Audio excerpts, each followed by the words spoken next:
Bonjour à tous et aujourd'hui on se retrouve donc pour une vidéo. Dans cette vidéo on va débriefer la grande bataille, la lutte qu'il y a eu entre l'Écosse et la République tchèque. Pour rappel, la République tchèque s'en est sortie vainqueur grâce à un doublé de Chic, dont un magnifique but. Enfin les deux buts ont été magnifiques et voilà. Juste avant que cette vidéo commence, je compte sur toi pour t'abonner et liker.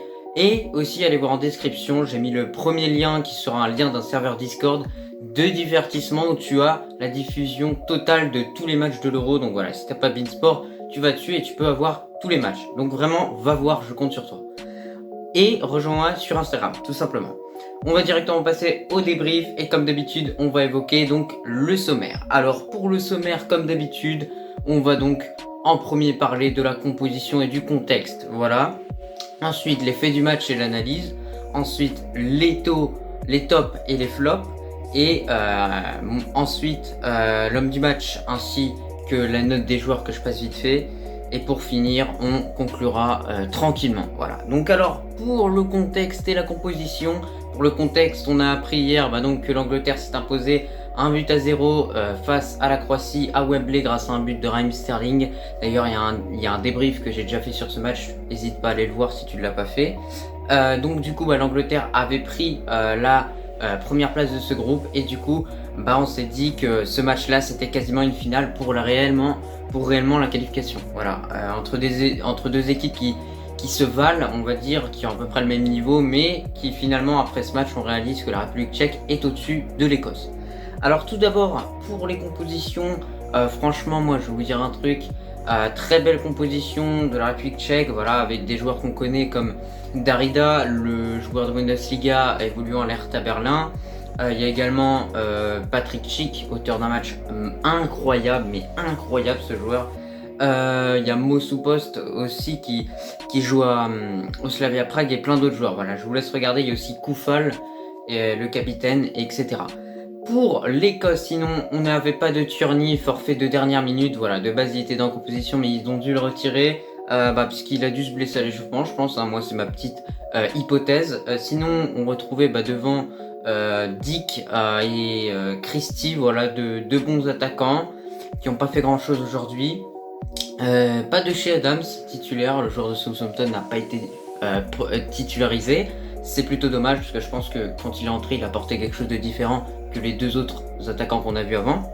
McTominay, franchement McTominay titulaire, voilà, comme d'hab. Et puis voilà, moi je vous laisse regarder la composition tranquillement.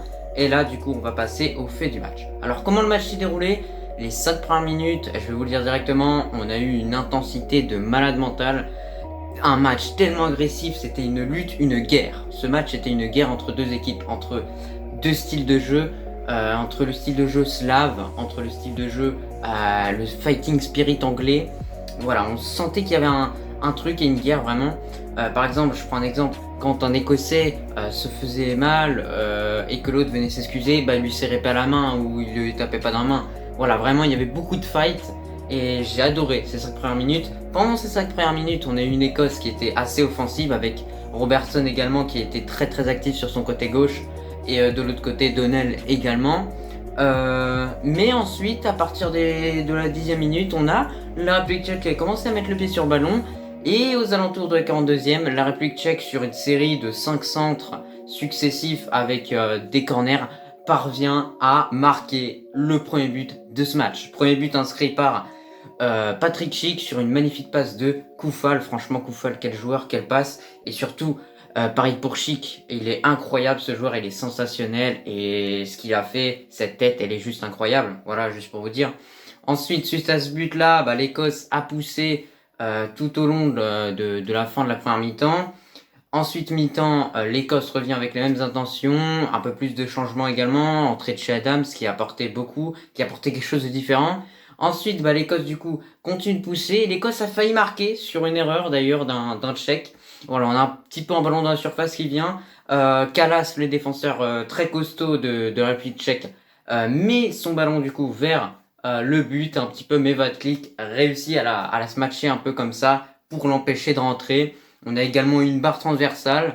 Et puis voilà, suite à ces occasions loupées, comme on dit, c'est une Euro, c'est une grande compétition, il faut avoir de l'expérience et il faut mettre les occasions dans le but, hein, tout simplement.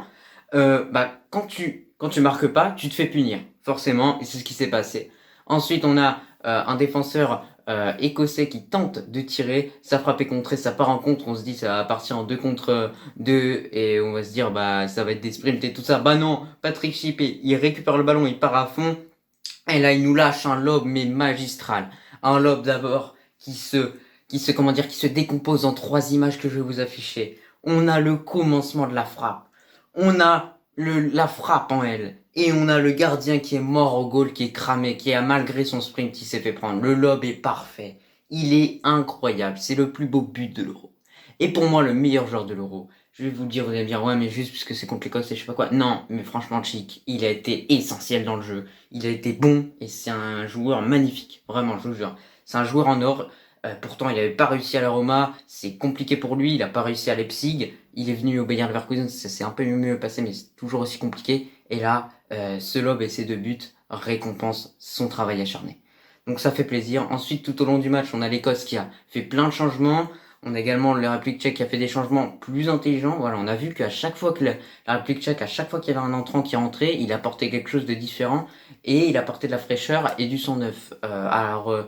Alors que pour l'Écosse, moi, il y a des regrets à avoir, hein, puisque pour moi, il n'a pas fait les bons choix. Chez Adams aurait mérité de débuter ce match, et pour moi, il y aurait également Forrest, le joueur intéressant du Celtic, ainsi que Rogers au milieu de terrain, puisque Armstrong a tellement pas été au niveau au milieu de terrain, il a perdu la bataille du milieu de terrain face à Souček et Kral. D'ailleurs, en parlant de Kral, les gars, le milieu défensif tchèque qui a été juste incroyable et phénoménal. Quel joueur!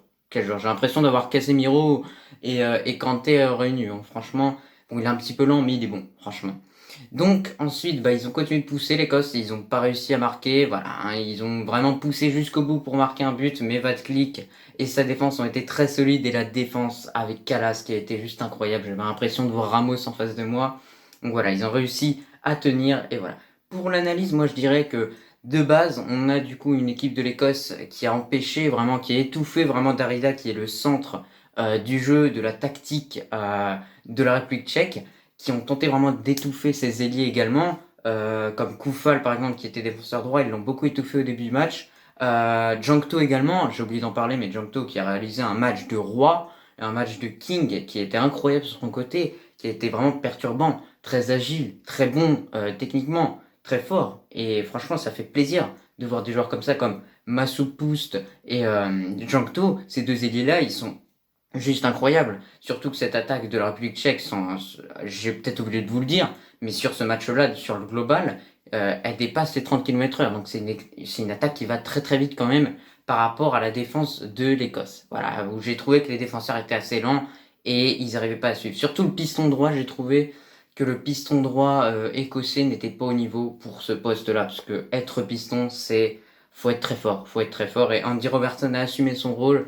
Mais malheureusement, bah, l'Écosse a perdu. Voilà. Donc voilà pour mon analyse. Moi, c'est que ils ont tenté de empêcher de jouer la République tchèque. Finalement, ils se sont relâchés. Et dès qu'ils se sont relâchés, il y a qui s'est réveillé. Il y a Chic. Et si la République tchèque n'arrivait pas à trouver la solution dans le jeu, ils l'ont réussi à la trouver dans le jeu aussi, vous allez me dire en quelque sorte. Mais ça vient d'un corner. Le premier but de Chic, il vient d'un corner. D'accord, les gars? Et puis voilà. Ensuite, pour mes tops et mes flops, alors mon top de la République tchèque, on va se mettre d'accord, c'est Chic, il n'y a pas de débat à ce niveau-là. Voilà, c'est ma justification. Mon top de l'Écosse, franchement, il n'y en a pas tant que ça, je vais pas en vous dire réellement. Mais en vrai de vrai, moi je vous dirais, c'est Hanley, le défenseur central, qui franchement prenait Chic de base, vous allez me dire, ouais, mais c'est à cause de lui et tout ça. Mais il a quand même un peu limité la casse et il a été bon parfois. D'ailleurs, lui qui a été flashé à 32 km/h, donc il est quand même pas mal rapide. Et puis voilà. Donc c'est un bon défenseur, mais malheureusement il n'a pas été aidé par ses autres équipiers, enfin ses coéquipiers à côté. Pour mon flop de l'Écosse, moi je vais vous le dire honnêtement, on va se le dire, voilà. C'est un peu tout le monde en Écosse, mais moi je vais vous dire surtout Christie, ça a été triste sur ce qu'il a proposé.